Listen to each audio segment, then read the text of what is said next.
La vie au-delà de la vie.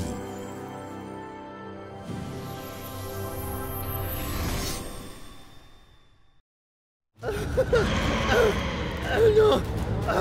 Quoi? Qu'est-ce qui se passe? Non. Non. Non. Non. Ne faites pas ça. S'il vous plaît. Non. Non. Non. Non.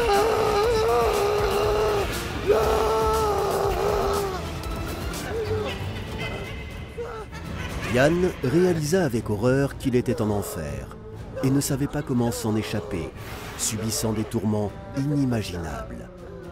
Ces souffrances n'ont fait qu'envenimer davantage les démons, qui inventaient de plus en plus de tourments, y compris psychologiques. Il eut des visions de la façon dont ils violaient Inna, comment ils étaient battus par l'ennemi, comment des gens le ridiculisaient.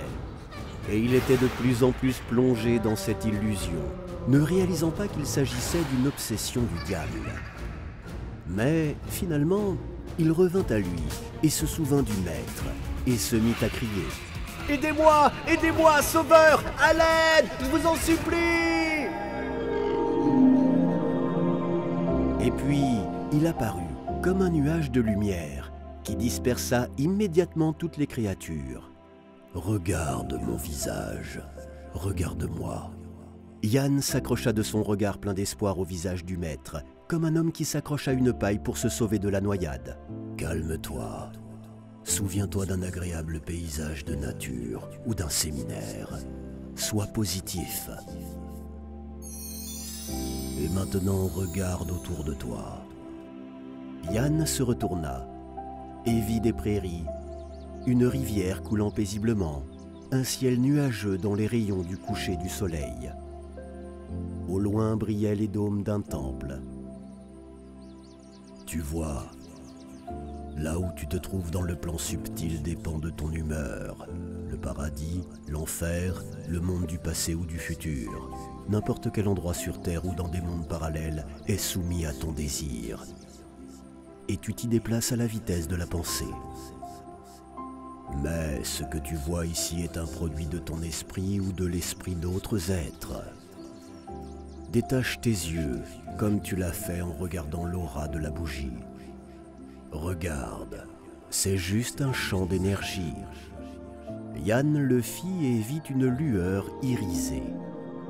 Elle ondulait comme d'énormes vagues, changeant lentement de couleur et de contour. Alors ça veut dire que la rivière et le temple sont irréels? Ils sont réels, comme l'enfer. Tu peux y nager ou entrer dans le temple. Mais ils sont générés par l'énergie de ton pouvoir d'imagination, grâce à ton état, ou du pouvoir d'esprit d'autres êtres et de ce qu'ils imaginent.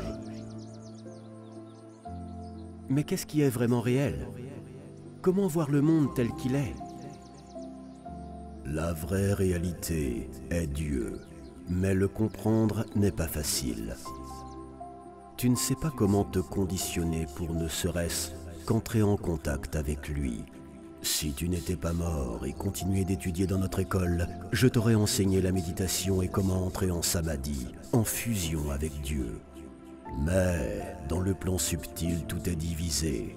Les enseignants se trouvent au même niveau et le reste des êtres est chacun dans son état, selon leur humeur, grâce à un réglage spécial. Mais d'un autre côté, je peux te prendre dans mon samadhi ici, afin que tu puisses au moins brièvement entrer en contact avec la vraie réalité. Et si tu as une grande intention, alors dans ta prochaine vie tu auras un destin différent et tu arriveras à la compréhension de l'éternité. Maintenant, regarde droit dans mes yeux et ne te laisse pas distraire par quoi que ce soit. Yann plongea son regard dans les yeux du professeur et commença à se noyer dans ses yeux d'un regard insondable.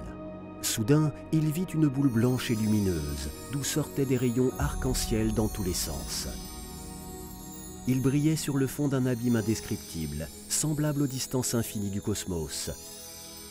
Toute sa vie commença à défiler devant lui, et il vit toute l'horreur et la honte de son existence. Il s'attrista d'avoir vécu ces années comme ça, mais la lumière de Dieu ne semblait pas le condamner pour cela. Elle semblait le regarder avec l'amour infini et d'espoir qu'il comprendra la vérité et réalisera quelque chose de bon et grand. Il était silencieux, mais Yann le comprenait sans mots. Il ressentait dans son cœur et dans tout son être sa présence et sa bienveillance envers lui. « C'est ce que tu aurais pu recevoir, mon fils. Si dans ta vie tu avais aspiré à moi, tu serais devenu moi. » Et puis la boule de lumière commença à s'étendre et engloutit Yann. Il ressentit un tel amour sans limite qu'il commença à s'y dissoudre et disparut complètement, sans laisser de traces. Il n'y avait que le grand infini de l'univers. Et bien qu'il ne soit pas là, il était Dieu. Il était à la fois dans tout l'espace illimité, qui n'a ni fin ni bout dans tous les mondes. D'innombrables galaxies, étoiles, dans toutes les créatures habitant ces mondes, sachant simultanément tout sur tout le monde, étant chacun d'entre eux, vivant leur vie. Il était à la fois dans le passé et le futur de chacune de ses créations. Et ce passé et le futur étaient sans commencement et sans fin. Et la création, l'être, n'était pas perçue par lui ponctuellement, c'est-à-dire ce qu'elle est en ce moment. Il la voyait comme sa vie, entièrement dans toutes les incarnations, jusqu'à la fusion avec lui et l'illumination. C'est ainsi qu'il le percevait, ou plutôt se percevait lui-même, dans chacune de ses manifestations. Il était plein d'une grande puissance créatrice, créant en un instant des milliers de mondes, plein d'une omniscience incompréhensible, rempli d'innombrables expériences d'amour, de bonheur, de sainteté et de tous les états possibles de chaque être. Et ce n'était qu'une petite expérience de Dieu. Le reste ne pouvait être exprimé par des mots ou au moins par certaines définitions. C'était un état tellement infini et énorme qu'il faudrait une éternité à une personne pour le décrire, ou du moins le comprendre d'une manière ou d'une autre. Mais à chaque instant, il changeait, se transformait comme s'il grandissait. Et pour décrire et comprendre le prochain moment de Dieu, l'infini du temps serait également nécessaire. C'était incompréhensible et incommensurable. Puis la lueur sembla estomper. Et Yann redevint peu à peu lui-même. Il lui sembla être inséré dans un cercueil étroit et pressé de tous les côtés, comme dans une tombe. Comparé à cette expérience, il était mort comme s'il n'existait pas du tout. Perdre Dieu était si dur qu'il voulait mourir à nouveau, tout de suite. Il brûlait d'amour et de sainteté pour lui. Il ne pouvait plus vivre tel qu'il était, mais il ne savait pas vivre autrement et était dans un état indiciblement douloureux.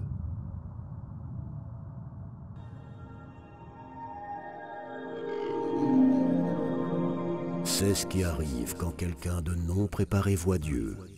En regardant autour de lui et en voyant son visage devant lui, il revint à son état habituel, et ce qui était maintenant ne lui semblait qu'un rêve. Et il ne croyait même pas qu'il l'avait vu. C'est mieux ainsi. Sinon tu recommencerais à te suicider, bien qu'ici ce ne soit plus possible. Et maintenant va dans la patrie du plan subtil, où tu peux être en vertu de ta condition, que tu as gagnée dans ta vie terrestre. Mais, rappelle-toi, il faut contrôler tes émotions, tes pensées. Sinon tu retourneras à nouveau en enfer. Et il sera très difficile de sortir de là. Souviens-toi que ce que tu vois ici est un produit de ton esprit. Et ne le laisse pas te jouer encore un mauvais tour. Eh bien maintenant, au revoir. Mais je pense que nous nous reverrons. Le maître éclairé se dissout dans l'air. Yann vit que des gens flottaient vers lui dans les airs. Il en reconnut certains, c'étaient des membres de sa famille décédés.